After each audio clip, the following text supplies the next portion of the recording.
thing I know how to say in Italian is scusa, sai dove possiamo trovare dell'erba? I guess why. Bro, I probably said it like 50 times when I was in Italy, no joke. Yeah? And I didn't find any No? need. What? I was actually in Bologna. Okay. And we went to That's crazy. Piazza That's Verdi. impossible. That's impossible. Piazza Verdi. That's impossible. And I wasn't able to find that shit, I swear to God. Okay, so hi Giordano. How you going, man? Why don't we just start from the beginning, right? Like, how was your upbringing in Italy, in Padua, and how you got into music? So basically, I'm coming from this city, called Padua, but it's super close to Venice.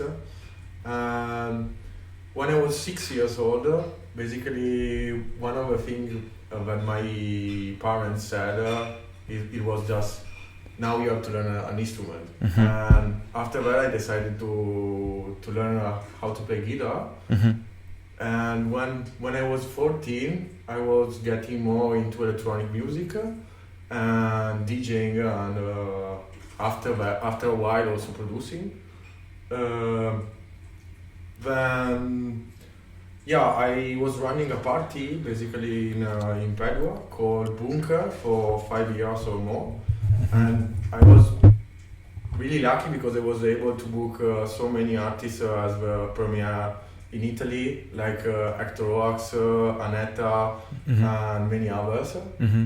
And so after that, I was starting to get more into production.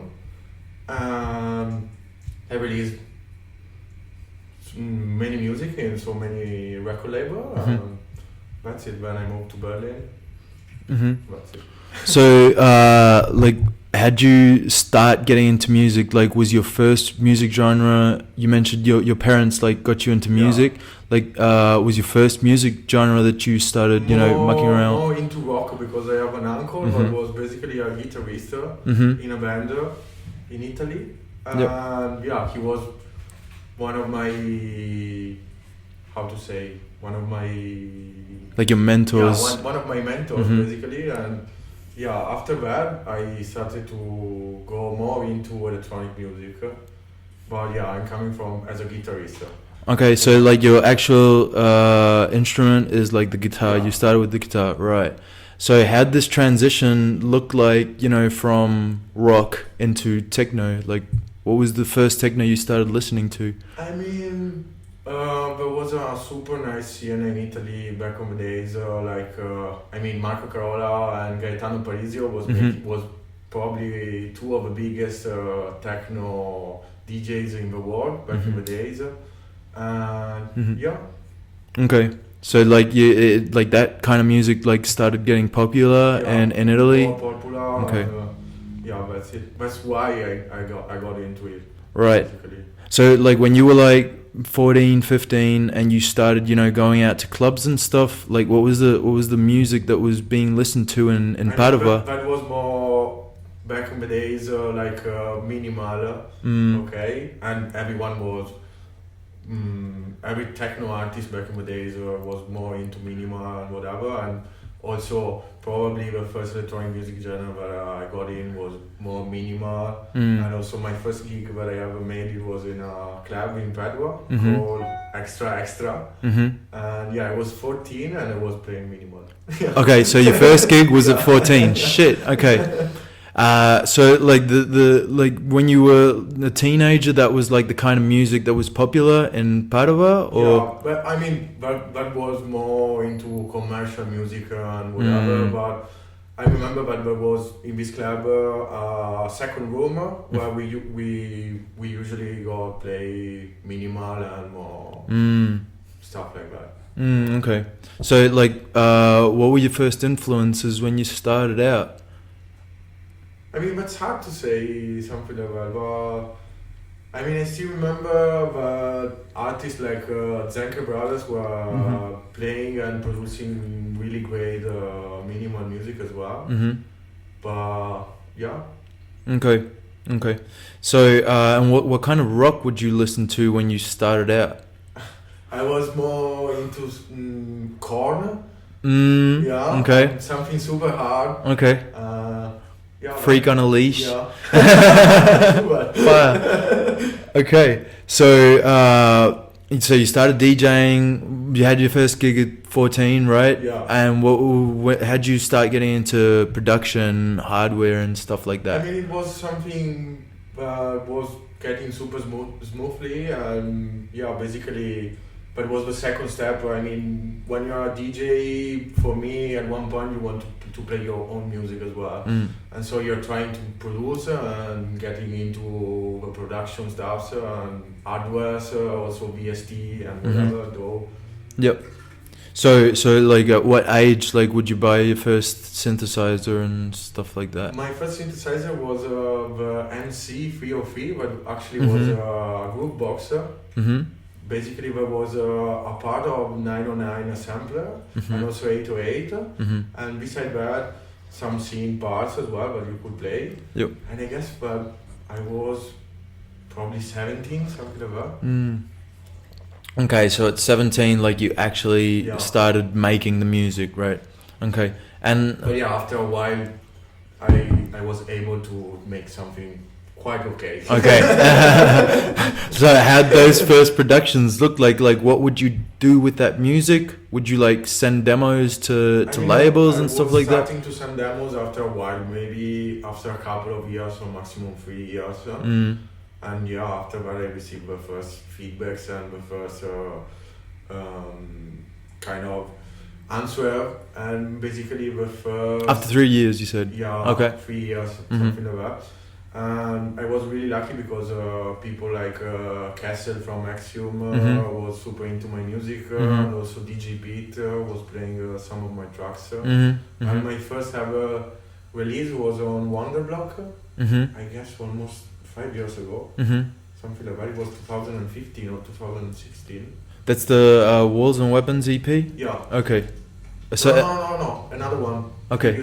Previous one. Yeah, okay. Yeah. That's the first one I could find from you on the internet, 2016 Walls and Weapons EP, and Our World. Our World was. Our World. Yeah. Okay. 2016. Well, that's what the internet says. So that's it. Okay, so that was your first project. So how have your projects and your sound developed from Our World to Dynamism of a Human Body EP? The last one on the last one. Yeah. I mean, I don't know. Time by time, I was more getting into something particular, and before I was just trying to make my own music, but probably without a proper taste. And so after a while, maybe getting into more with hardware and DAW, I was able to find the way of what I really want to from one of my tracks. Like what you really wanted to produce. That's really hard to say something like that, because I'm trying to, I don't know, it's everything about the feeling. So when I'm going to a studio, it's hard to say, I don't know, I want perfectly something super hard and groovy, or something more melodic and melancholic and more breaky. So it's hard for me. It's not the same feeling every time when I'm going to a studio. Okay, so that brings me to my next question.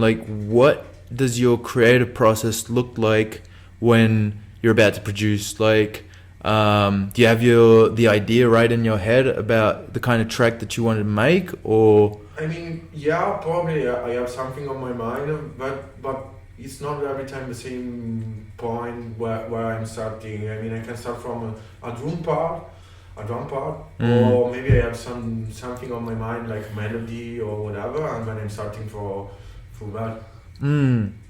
Okay, so it varies. You don't always start with the kick, and then. I really like to not have the same approach every time, because after a while that's cool to have your approach and whatever, but at the same point that's cool for me to trying to make something different every time. Okay, well, it's interesting because before you mentioned that you weren't really a hip hop fan or something like that. And I listened to your K&H podcast. I heard some hip hop in that. Yeah, but it was something like between electro ghetto. Yeah. Something about, Yeah. but it's coming from hip hop. It's coming sure. from, okay. Yeah, I really like that genre. So no hip hop, like not actual hip hop influence. Not so many. Okay. mean, I am a fan of it, but I'm not really super into that kind of genre. Okay. And what about broken beat? You know, I also heard some distorted, you know, shit. Yeah. So a little bit of broken beat, I think, Yeah. if I got it right. Like, what about that? Like, do you also include that in your mixes? I really like when I'm DJing to put different stuff in, and maybe I mean when it works, but sometimes it's not. But I mean, being able to mix different stuff for me is kind of the next level of DJ, because if a DJ could be able to mix, I don't know, house, garage with techno and drum and bass, for me it's cool. And then the point is, but everything started as I really like the music and I really liked clubbing, and at one point I was getting a bit bored after a while of listening just one genre or subgenre of music in the dance floor. So that's my point of view. Maybe it's not working, but okay, that's interesting because normally, like, I don't know, but I'd say that sets, you know, have like their own style, you know, throughout the whole set. But you mentioned like you like to, you know, change. Yeah, change. And I mean, for me it's really cool when you're kind of reaching a point and people are expecting something and you can destroy everything and make something completely different. Yeah. And then you are on the dance floor and you're saying, and like fuck them up like shit. I wasn't expecting this shit. Okay. Maybe it's good, maybe it's not, but yeah. I don't know. Like, like one of my friends that knows the most techno out of all my friends, I send him sets and stuff like that. I haven't sent him yours, but I've sent him, you know, other sets, and he always like really appreciates, you know, having like this trance feeling where you're transported to another dimension or some shit. It's not like for instance, I sent him this DJ Hyperdrive set that I'll also show you later if you want, which is hard trance, and and to him he needs to be transported to a different reality. But I really like that other set, you know, or I really like that set, and I'm more flexible, you know, towards, for instance, your concept with, you know, changing genres and not you know needing to be consistent throughout the whole set. It's basically like every person's style, I guess.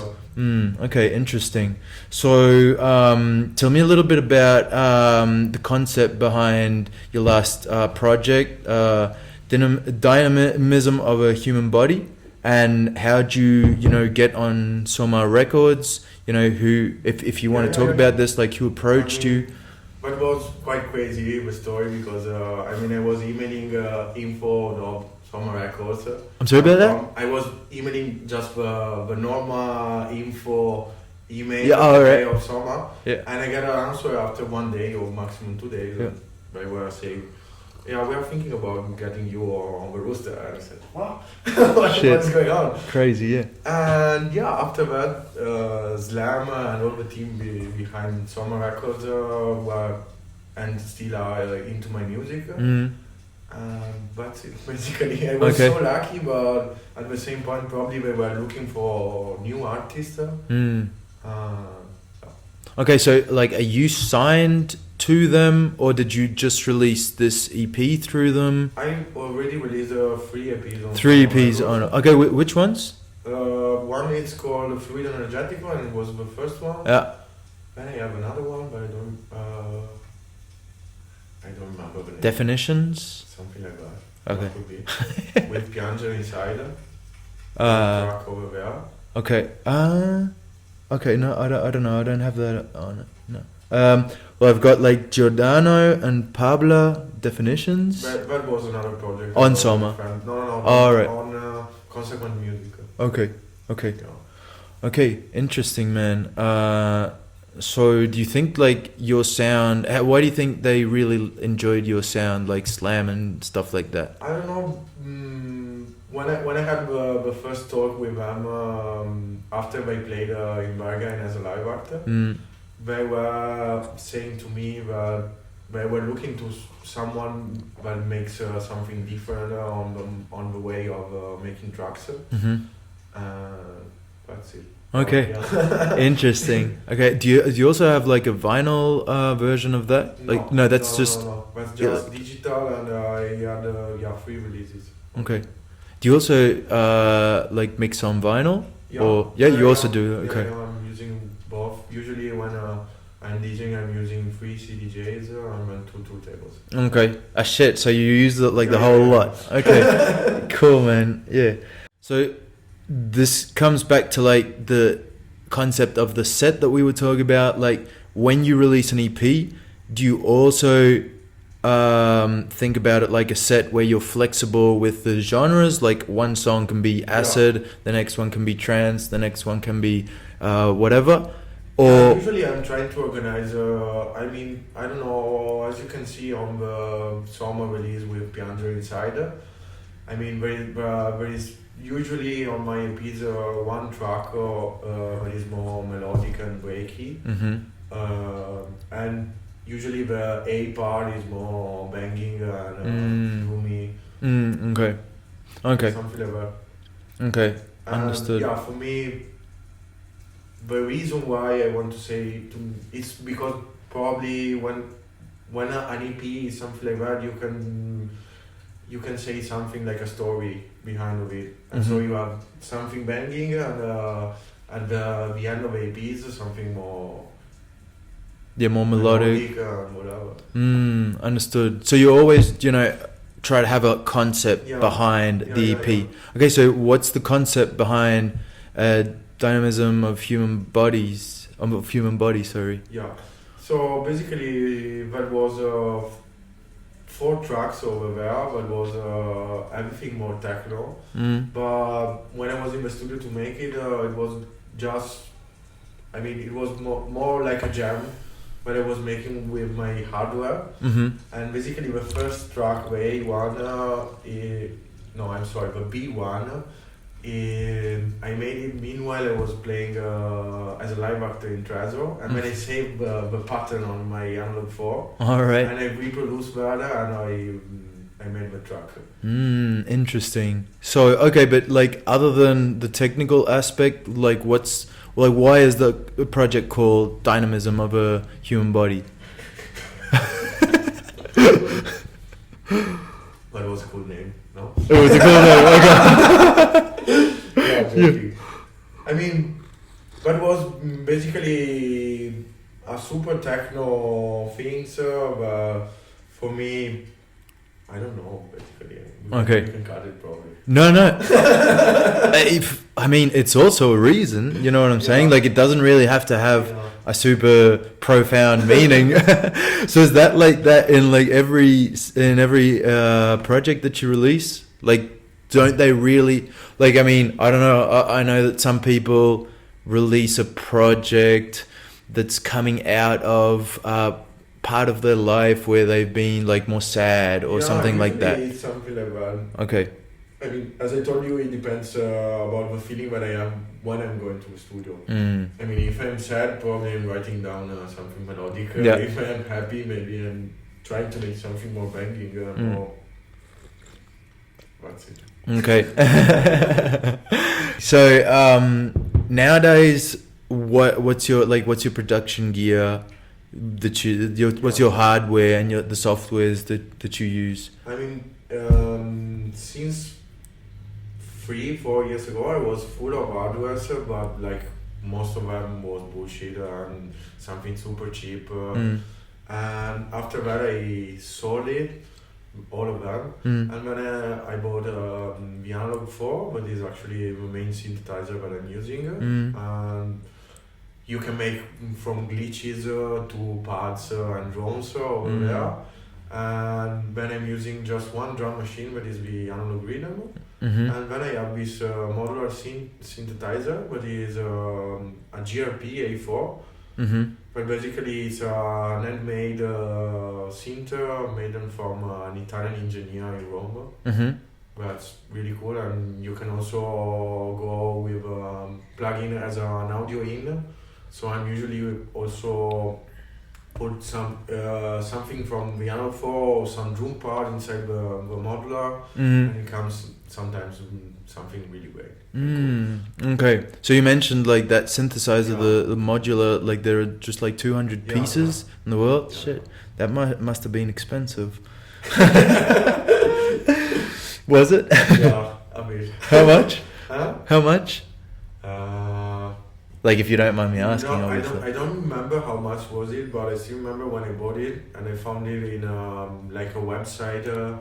But it was like a comparison price in Italy, and I went from Padua to Florence to buy it, and basically the guy that was selling it was starting to cry when he was selling me, and because he didn't want to sell it. Basically he was he needs money and Oh shit. Okay, so thanks to that guy.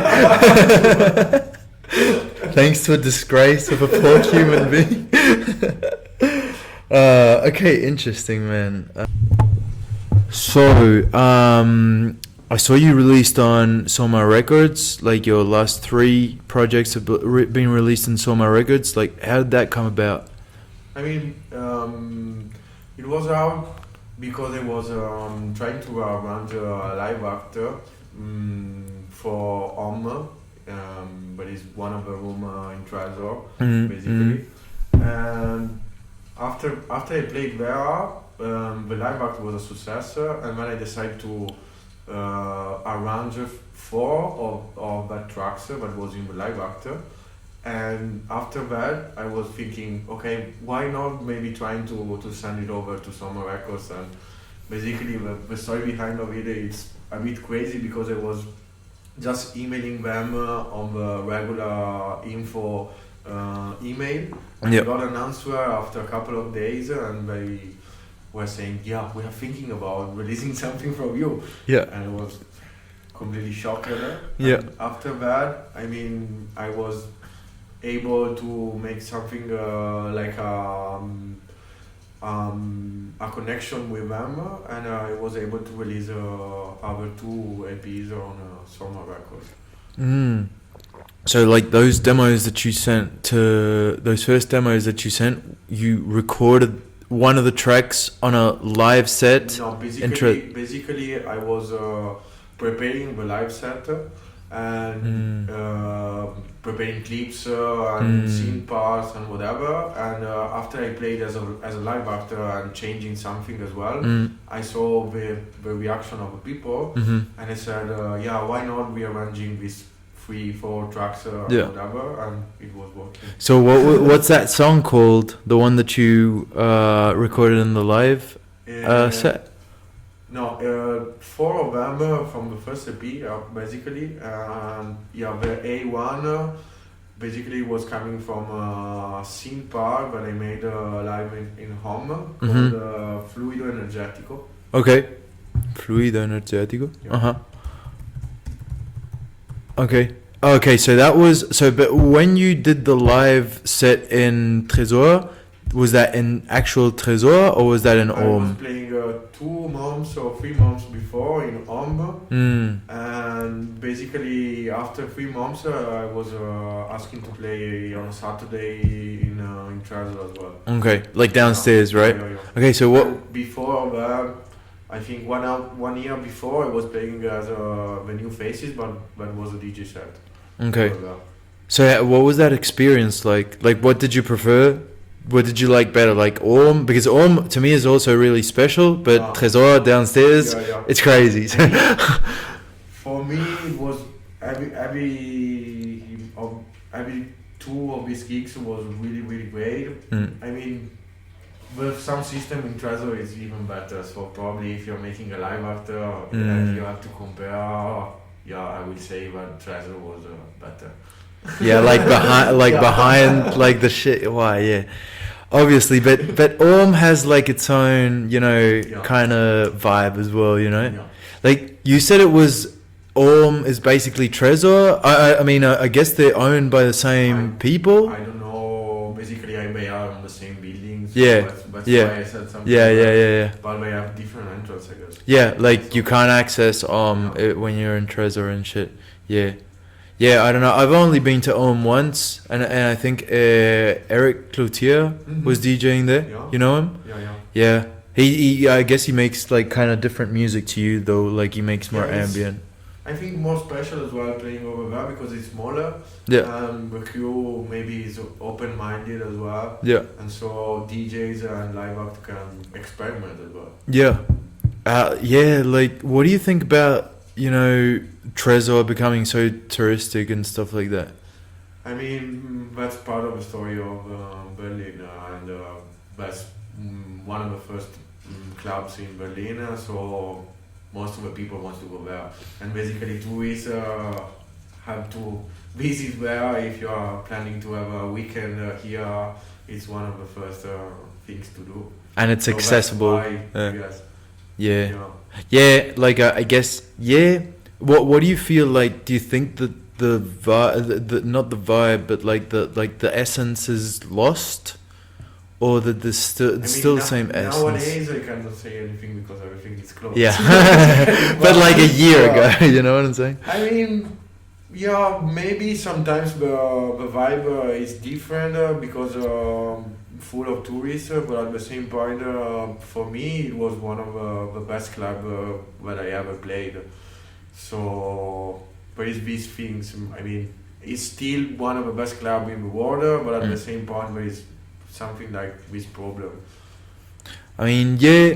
I mean, I guess at the end of the day, like I'm also a tourist, obviously, because I'm not from Germany. But when I go to Trezor, I prefer to go downstairs than upstairs. And the thing is, I think Trezor, like the big, like the strict door policy that they have, not letting everyone in, is kind of like they're trying to avoid the typical stupid ass, to me, like Sydney Definitely. big dude that just wants to go in and like ooh or some shit like that, that's not there for the music 100%.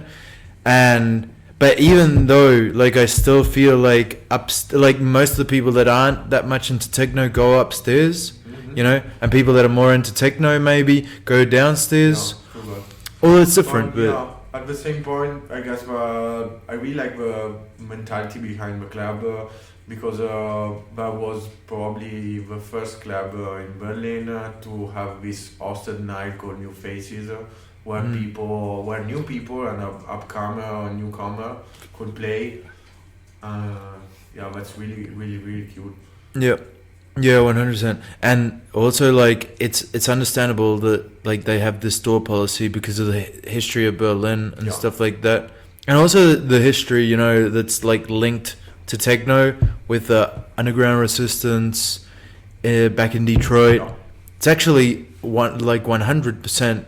Black music in the sense that the wave, the music was started by people of black people, and also in Berlin I think it has a big sense of liberation, after the fall of the wall and stuff like that, you know what I'm saying? Okay, so going back to your projects. How's your sound developed, throughout the years? Meaning, which were your first influences, and how have you introduced these influences throughout the years in your projects? I mean, one of the ideas usually on my EPs is like trying to tell a story behind the music and maybe starting from something more punching, heavy and more drummy, and end it up with something more maybe slower or breaky and melodic and melancholic. So trying to tell a story behind all the music as well. Okay. So like when you started like your first project, Our World, right? How do you feel like that your projects have developed? What was the approach that you had for your first project? From the first project till I guess one of the last one, the same feeling was the same. Also in our order, there is two more techno tools track and one more breaky and another one breaky with a melody inside. So basically the feeling has to be for me something like that, telling a story and also being able to make something different in the same beat. Yep. So like the concept of telling a story and varying like the tracks from, you know, like not sticking 100% or not having to stick 100% to a certain genre, like that stayed the same for you, basically. All right, okay, that's interesting. That's kind of like it's a, as I said, like a kind of a different approach than other people have. Because you do the same thing in podcasts or like sets, right? Like you mentioned before. Okay. Okay. So, how would you describe your sound for the third time? I mean, it's really hard to me to manage to say what is properly my sound or whatever, because I'm trying to make my approach in so many different things and trying to make something, I don't know, that's everything about my feeling when I'm going to a studio, if I want to do something more heavy or something more melancholic and it's mixing between these two things. So okay. If I have to answer. So like you can't say like I'm heavily influenced by EDM, EBM, you know, acid, this and that, trance. I can say that I'm influenced from many genres, so not basically just one, but I mean trying to take the best from everything. That's it. What about Donato Dozzi? I mean, Donato Dozzi, he's really, really great, and he's one of the artists, but basically he is able to make from house to techno, and everything is super cool. Yeah, and man, sounding great. Yeah, no, he's crazy talented as 100%. I went to a festival it's in Catalonia in Spain, like a year ago, and it was called Parallel. Okay. And it's you know it? Yeah. All right. Well, it's a super have you been? No, I've never been there, but I know that's a great festival. It's a great festival because it's not commercial at all, and I feel, at least this is my feeling, that like the promoters want to get the best music, you know, and they want to do the best act, and it's not like massive stages and stuff like that and crazy super flashy shit, you know what I'm saying? It's more like, you know, people that are there for the music. Yeah, but I mean, speaking about him, you can say that he is a proper artist, because for me he is able to make whatever he wants. Everything is so great. Yeah. 100%. No, I agree with you. So, can you tell me a little bit about the techno scene in Italy in the 90s, 2000s up to now? I mean, I was born in the early 90s, so I cannot say something about the 90s scene. Yeah. Because I was not, I was not there, probably. But you know something about it, maybe? I mean, everything was starting as more techno.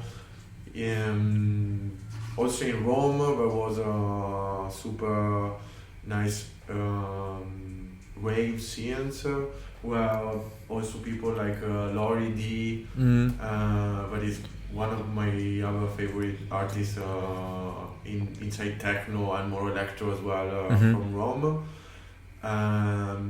Also, over there was something like a rave scene, and where it grows up this techno thing in Rome.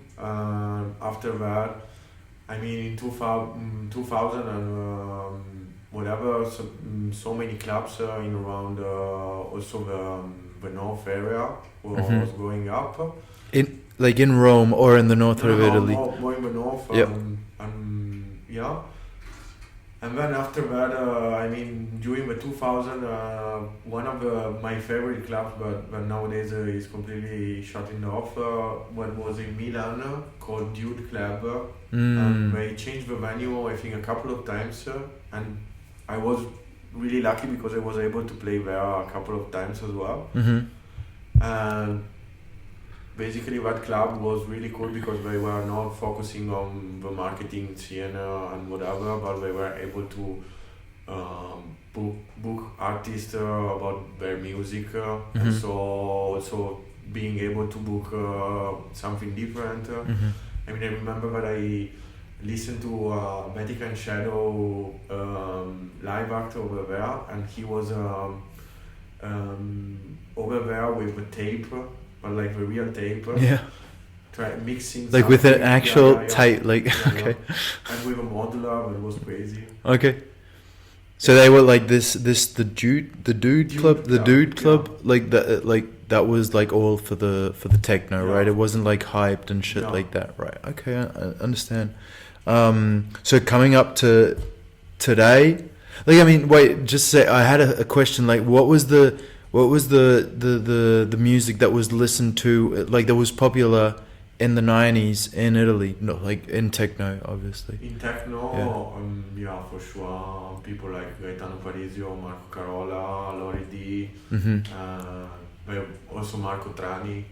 And how do you feel those people? Do you feel those people have been heavily influenced by the Detroit techno scene? For sure. They got some influence from them, but at the same point it was also probably some sort of influence from Italo disco and house and something like that.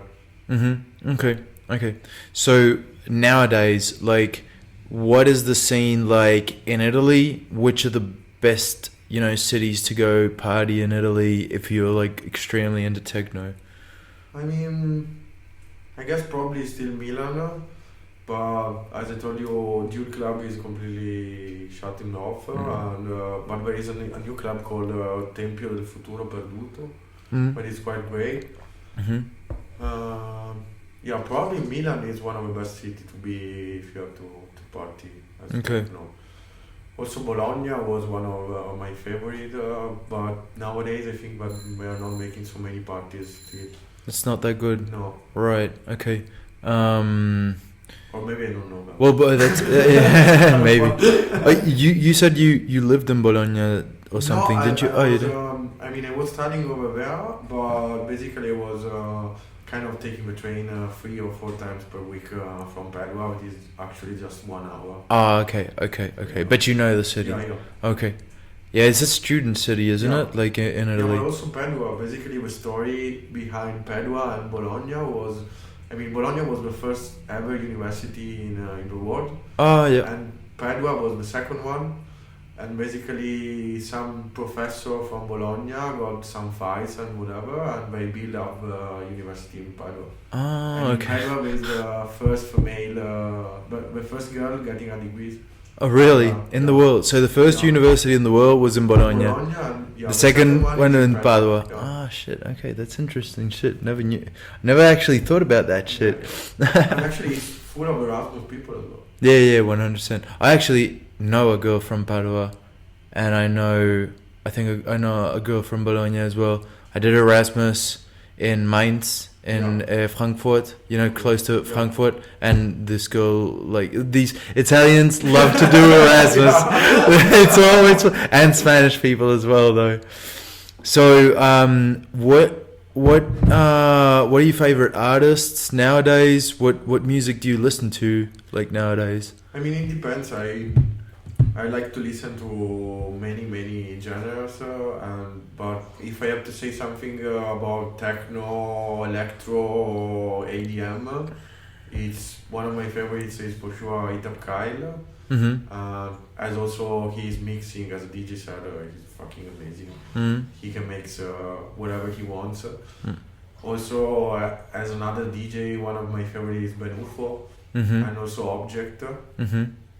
Yeah, also the production from Object are really great, in between techno and electro and some experimental stuff. And also I really like Ryan Ford. Yeah. Yeah, Fish Flakes. That's crazy EP. I told you before.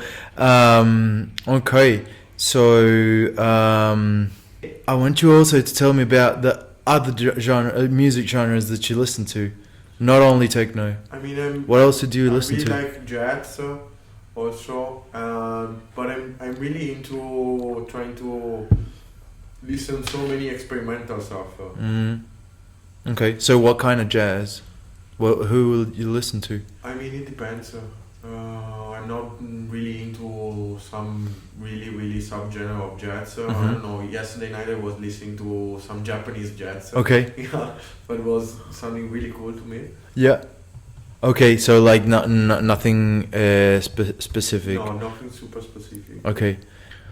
Okay, so your management and label situation. So your last 3 EPs were released through Soma Records, and what was this other label called? Decision Making Diaries. Decision Making. Okay, how did that come about? What? How did that come about with the last label, like the last project you released? I mean, can you repeat it? Yeah. Like, did you also send demos to them the same way you did to Soma Records? Yeah. Basically, okay. Yes. I mean, when you're trying to put out your music to other platforms, it's like this. You have to email, telling them a story and the thought behind the EPs. And if they like it, they are pressing it. And don't you also have like labels approaching you for you to release? It happens, but usually I'm focusing to find my way to release in other platforms that I really like. Okay.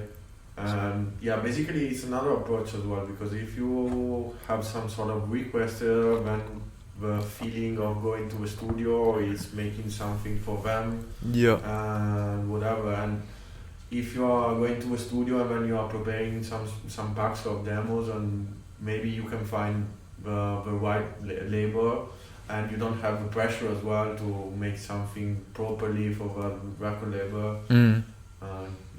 So for me it's even better to approach the other record label on that way.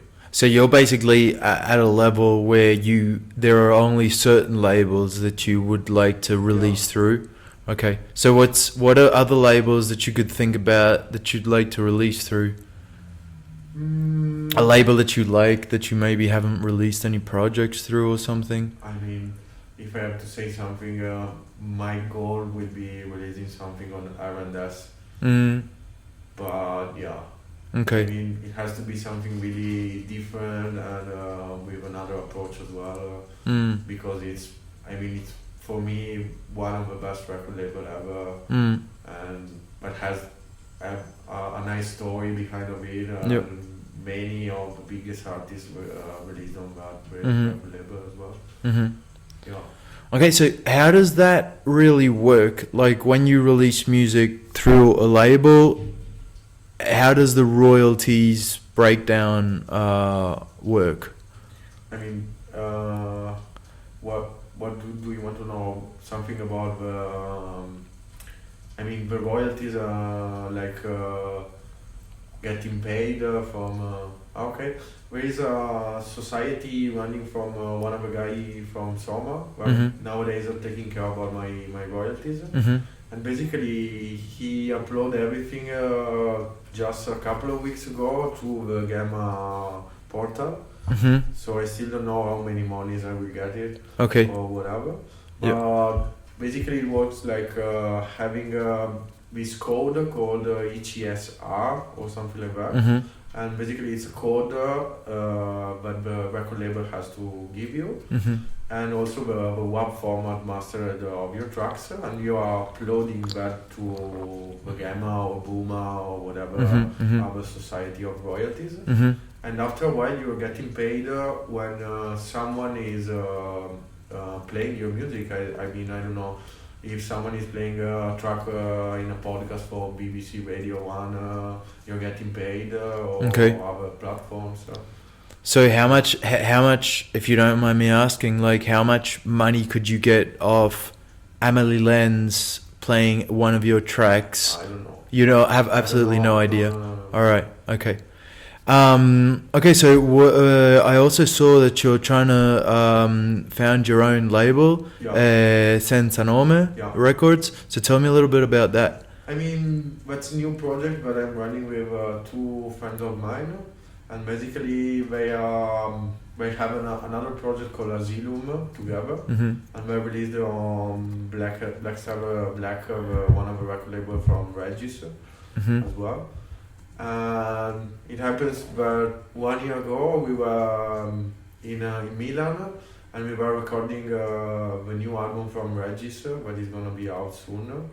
And also there is a cover from Velvet Underground on it, and I was playing the bass guitar over there.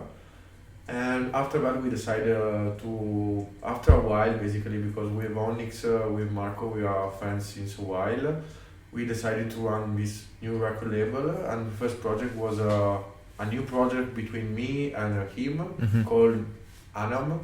And yeah, basically the thing behind the record label is something like what I'm trying to do on my own EPs. So the A part, it has to be more techno, more groovy and more danceable, and the B part, it has to be more breaky, melodic and more experimental. So why this differentiation between the A part and the B side? Because basically, I mean, for me, it's something like telling a story, and like, I don't know, like could be an example like a DJ set, but has to be some sort of climax in kind of behalf of the DJ set in my mind, and when you are slowly getting down, maybe getting more emotional. Yeah. Okay. So that's okay, so what, like, obviously you produce quite a wide range of music. You don't only stick to one genre, like maybe Remco Beckwilder or something like that. So how do you like the people that listen to your music, in which context do you want them to enjoy your music?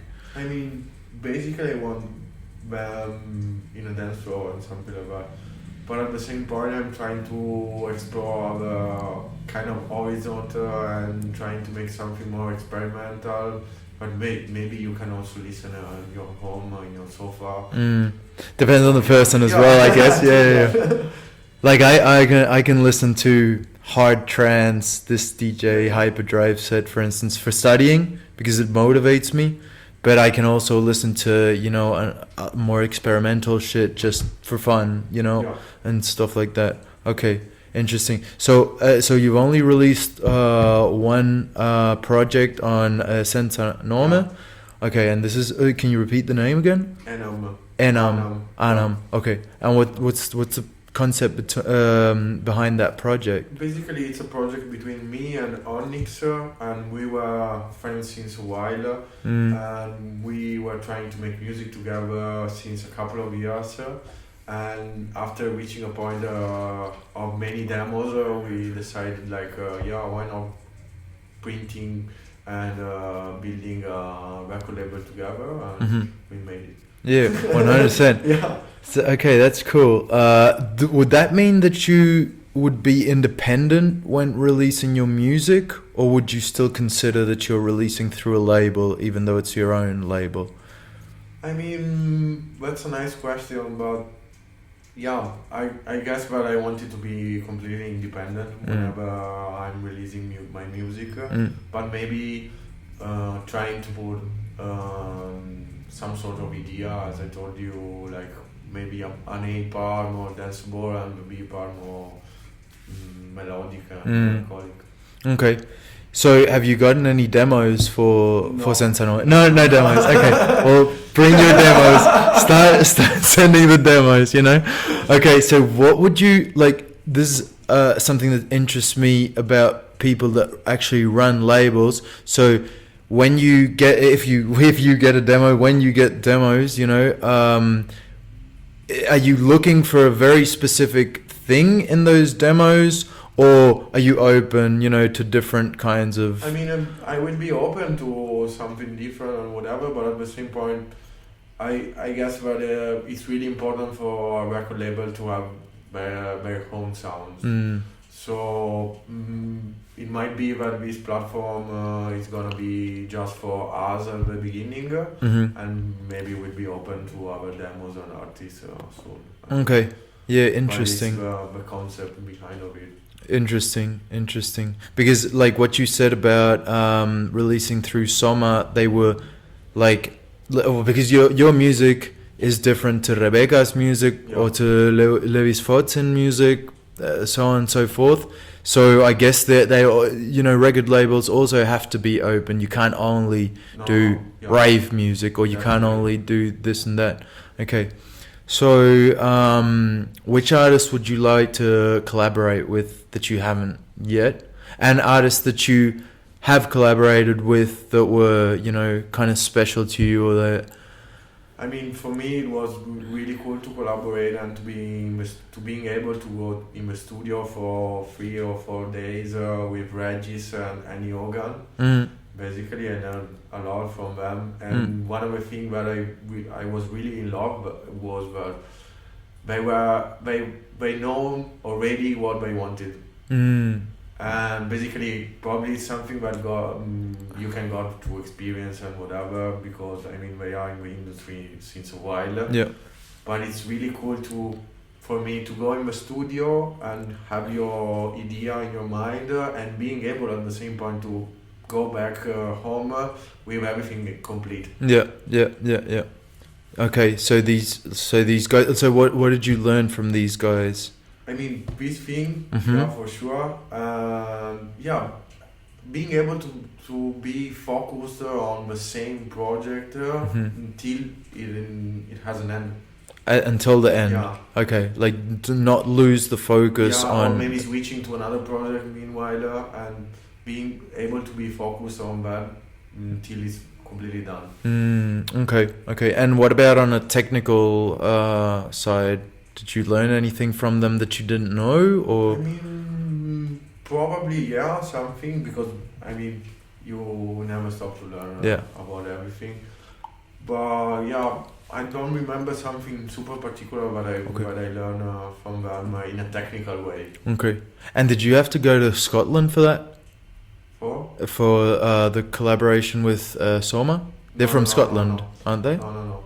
I was working in basically 2 of the EPs. I was working back in Padua in my old studio, and one of them over here in Berlin. Okay. But I never been to Glasgow.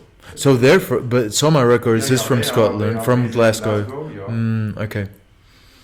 What do you think about Party Boy 69? That's a good project in a marketing way. It's crazy. It's crazy. Sometimes the music in my taste is great as well. Like more electro ghetto and something like that. But at the same point, I think that he was really, really able in a marketing way to go on that point, trying to bring the attention of stupid people as well. Yeah. I feel you. Yeah, he's Australian. Yeah. So, and I know he's loved in Scotland and in Europe. Like, I've actually. Have you ever seen him live performing? Yeah. I saw him at, what's this club called? Oh shit, I don't remember. Yeah, this club in Berlin. I think it was like one of the last gigs before the complete lockdown. Not Groovy, no? No, not Groovy. I think he played during this summer in Oxygarden. Oh, really? Oxygarden. Okay, I didn't know he'd been here. No, but that was like back in February. Oh. It's a super famous club. It doesn't matter. I'm not gonna remember. Yeah, by the way, another Australian artist that I really like is Johnson Interceptor. What about Mutant Joe? I don't know. No, okay. No. He does rap. Well, I call it rap, but you call it electro ghetto. What about, do you know DJ Mel G? DJ I heard, but Yeah. I don't remember. No, it's a girl. It's a girl. Yeah. She's from Leipzig, but like all of her tracks are electro Giordano, and she's more like a DJ than a producer. I just listened to her set on her the other day. Oh. It was crazy. So talk to me about your set on her. You know, because that's kind of an interesting context where it's not like you're DJing at Tresor downstairs, but you're DJing in general. Yeah, true, but I mean, I was trying to take this as a radio actor because for me, it's like a radio over there, and so many artists over there when they are playing, it's like a main actor and not something like a radio. And I was trying to put my effort inside different genre of music, or maybe going more experimental. Yeah, that was already 1 year ago, something like that, but I made it. Okay. And did you go with a certain label or something like that, or just alone? No, just alone. Okay, so they approached you and you just went. Okay, because then you see things like, you know, Lebendig. No. Lebendig is Inhalt der Nacht. Okay, yeah. Tam. Yeah. HKKTB. Also some sort of collective groups or radio shows. Exactly. So sometimes I see Lebendig showcase and it's all of them. So, but you just went like independently. All right. Who's that run by, if you don't mind me asking? I guess if I remember correctly, it's two guys that are from Israel, I guess, and one of them was the booker of the block, I guess. What? The block. What's the block? I guess it's one of the most famous club in Israel. Oh, right. Okay. If I'm correctly. Okay. And they came here, and actually they have a DJ and a live project together, more into electro. Okay. And they came here with some sort of ideas of making something like a red light radio, but based in Berlin. It wasn't happening before. Yeah. And we made everything in the right way. So what? Yeah, 100%. So what's the duo called? I don't remember now. Okay. I can figure out. Yeah. Okay, so this is a stupid question, but like, do you have any crazy rave or club attendant parties as a club attendant or as a DJ that you'd like to tell us? I have maybes actually. You can say the most fucked up one if you want.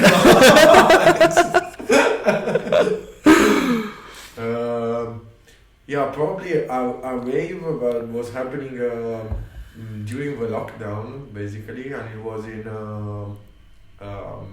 a factory, in an old factory, where they filmed some scenes of what's the telefilm?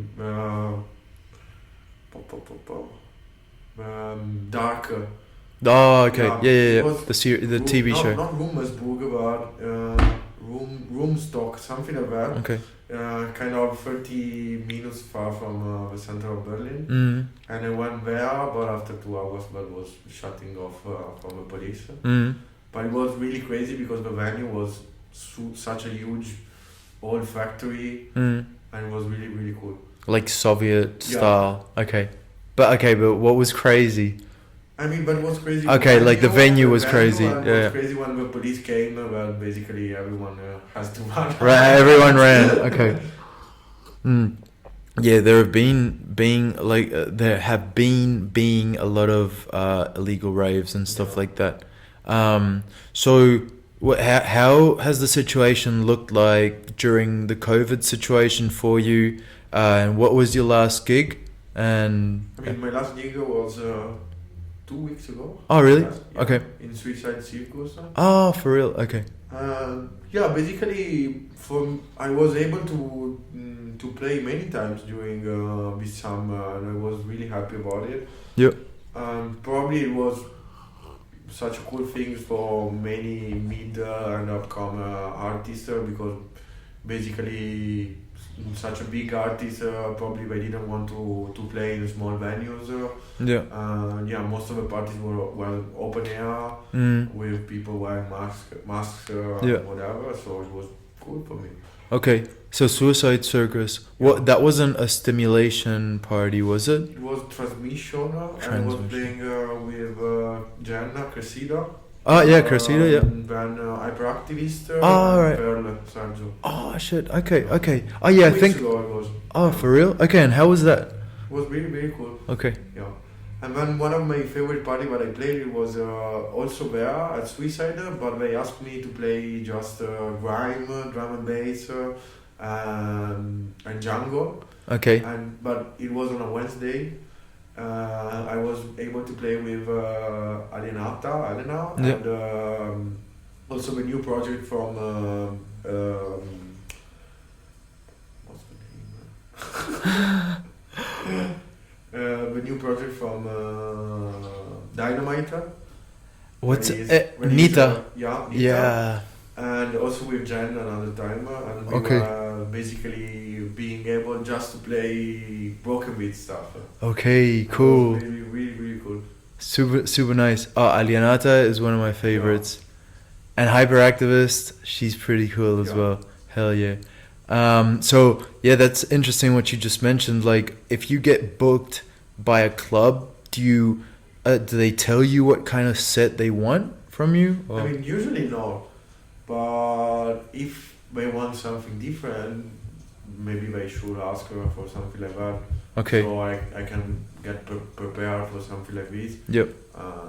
Yeah, but usually it's really cool when someone is asking you, oh, please, can you play something like that? It's cool for you. Yeah. Okay, so it has to be something different for me. Like, I mean, playing drum and bass, grime, break stuff. So you're comfortable with playing any kind of music? I mean, maybe not any kind of music. Yeah. But Well, not any, but I mean, within techno. Yeah. Yeah, no, so we were basically talking about your last gigs and stuff like that when we stopped. Okay, so these have been your last gigs, like 2 weeks ago, Suicide Circus. How many gigs have you had during COVID? I guess something like 5, but everything was here in Berlin. Okay. So quite small, quite private as well. Yeah. Something like that in an outdoor space. Okay. So no like illegal raves. No. Would you do that? I don't know, maybe, but maybe not during this time as well, because I mean, these sort of gigs were kind of controlled about the capacity as well. Yep. And there was some sort of security trying to catch you if you were not wearing a mask or whatever. So yeah, maybe not in this time. I will do it, but yeah. Like if you have the responsibility, that'd be kind of fucked up. So what is your opinion on other Italian artists at the moment? And do you feel like they put on enough for the Italian underground scene? I mean, nowadays probably I'm not super into the Italian scene and whatever, and I'm not looking into it because probably, I mean, that's one of the reasons why I moved from Italy to Berlin. There is this party where I told you in this venue called Il Tempio del Futuro Perduto. That seems really great with bookings as well. But yeah, I'm not super into the Italian scenes nowadays. So probably I'm an ignorant You're an ignorant. Okay, so you couldn't talk to me about some other Italian artists, not precisely in Italy, but maybe like Lorenzo Ragazzini and Hex that are coming up that you like? I have to think about it. Okay. Other Italians. I mean, Conrad Van Orton, but he's basically... Conrad Van Orton. A friend of mine. He's Italian? Yeah, he's What about... What? Yeah. What's with that surname? Huh? What's Van Orton? I guess it's a story behind that came from a movie, but you have to ask him. Oh, okay, Basically, because okay. I don't remember perfectly. Okay. But he's such a really great techno artist. Also, I mean, people like Alan Backdropper, but he's another friend of mine. Also, Chevelle. Also, people like Marco Shuttle. But basically, he's coming from Treviso, close to my place.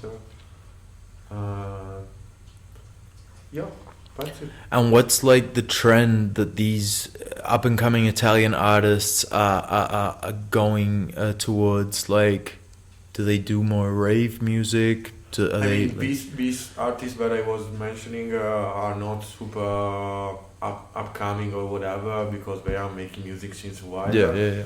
And I mean they can switch in between I don't know, something more experimental like Chevelle and also something more groovy like Van Orton, or maybe something like more hypnotic like Marco Shuttle.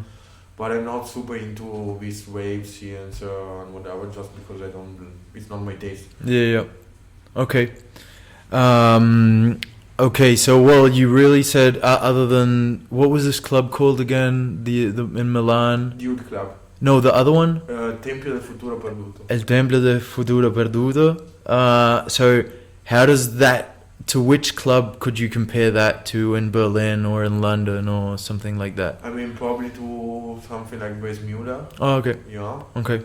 Because basically they're kind of on that sort of subgenre of techno nowadays over there. Have you been to the new Griesmühle? Not yet. Okay. Me neither. But apparently it's like 5 times bigger than the old one. The venue is really, really cool, and also the sound system they said it was really great. Also as an open air thing. Yeah, I think it's like it's like a set of buildings that's a square, and like inside like the indoor area, the outdoor area is like indoors, like the Innenhof that they say in German. No, just saying, because for instance in Valencia, where my mum is from, I've also been there, like I've got friends there and stuff, and in the 90s they had like the east of Spain, like where Valencia is and Barcelona, they had like this route called La Ruta del Bacalao, right? And that was like the techno scene in the 90s was all there. And there's still... It was quite the same in Italy between Riccione and all the sea part from Italy, in the west part. Where's that? Like in the in the south? Northwest. Northwest. Yeah. All right. Just close to Bologna, Ravenna, Riccione. Okay. Where Cocorico was. Okay. Cocorico. Yeah. I know it. So most of those clubs in Spain, they closed down, but some of them are still going. And the reason I asked, about this LGBTQ minorities inclusion and so forth is because there's this club called Barraca in Valencia, and they always bring like massive headliners like Richie Houghton or Sven Vath and stuff like that. But the people that go to those clubs, there's nothing against people from villages or anything like that, but it's, in my opinion, and I'm just going to say it clear, it's mostly young teenagers, 17, 18, 19, that are very ignorant and that just go there to take drugs. Yeah. But there are many clubs in Italy where it's like this nowadays, I guess, in my opinion. But before it was another story.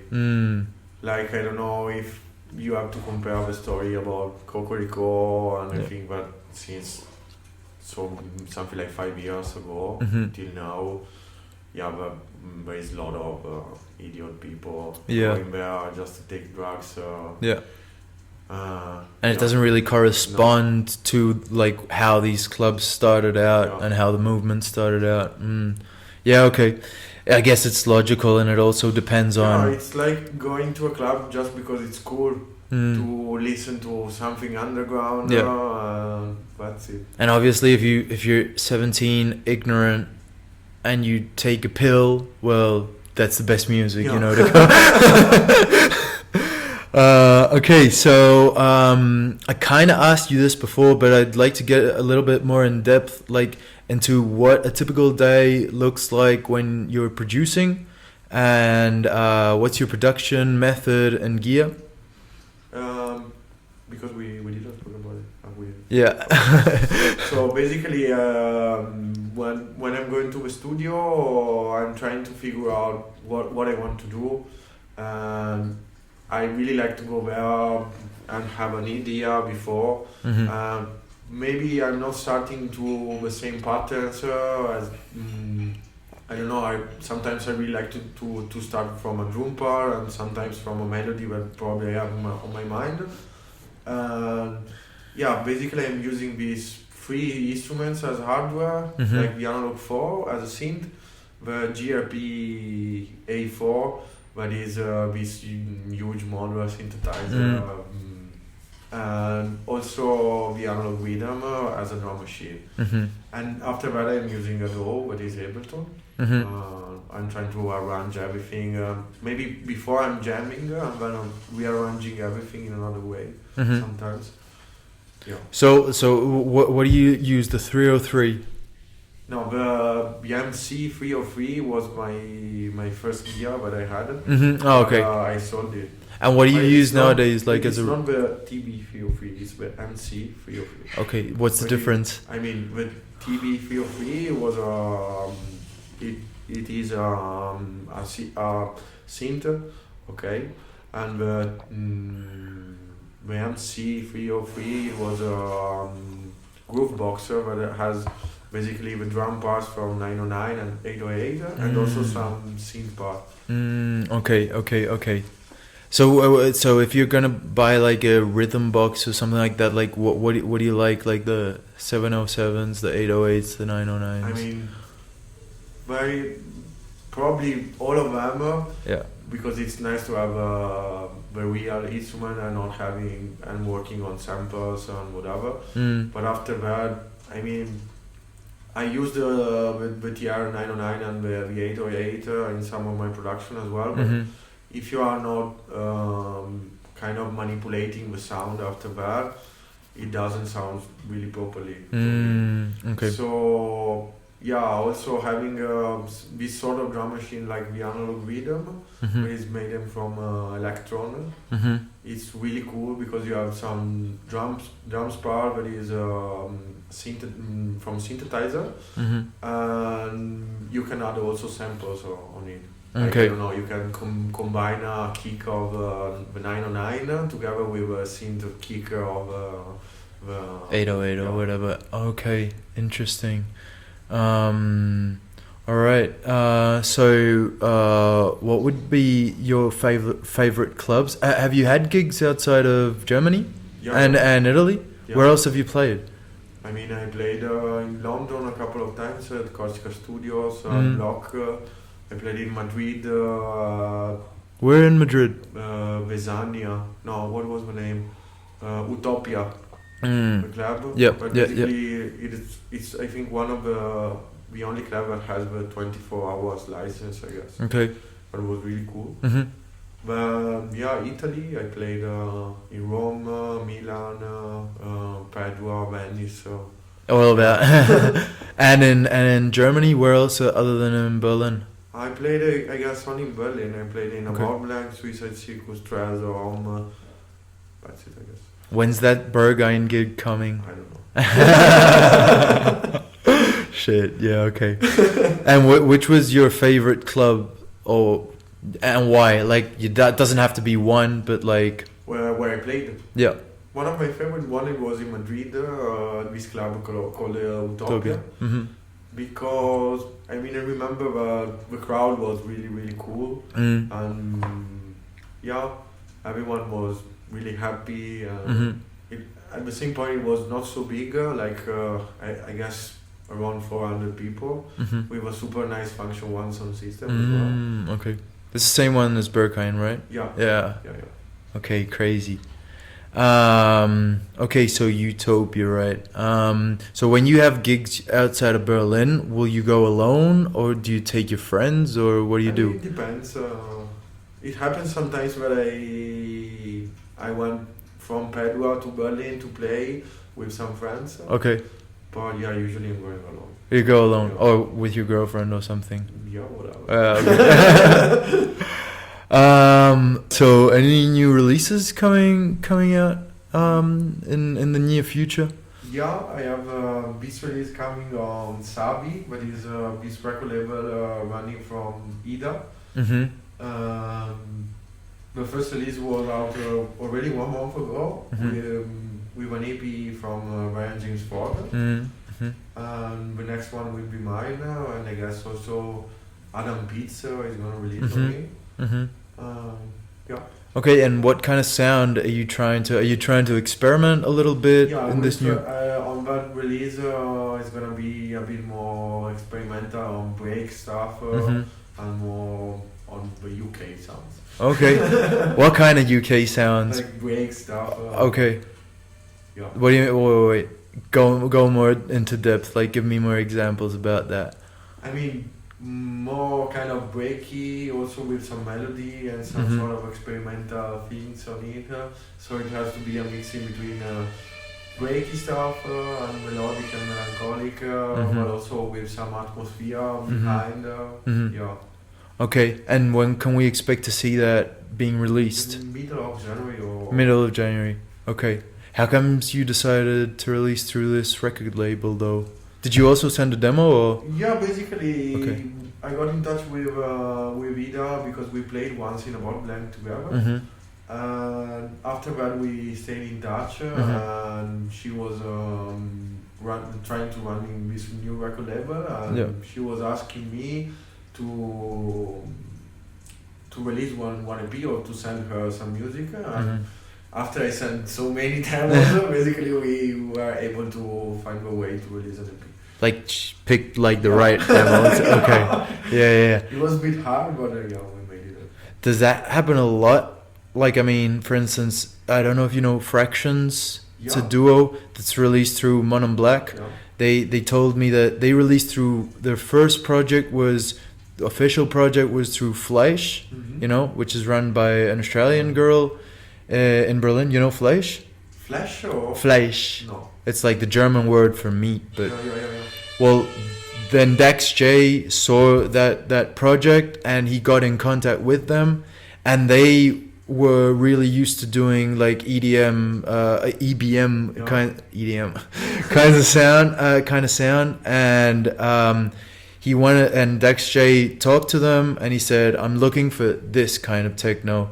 They produced a couple of tracks, moving into what Dax J told them, and they sent them over, and Dax J was like, "That's cool, but keep on trying." Does that happen to you a lot?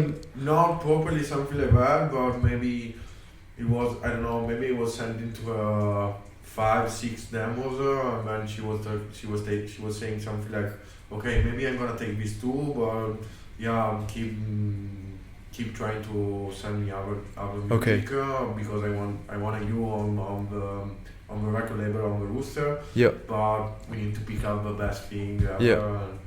And will she, or will label owners like tell you you have to change, or try to do a different kick in this kind of song, or try to do a different synth wave? No, but it never happens to me, basically. Nothing like that.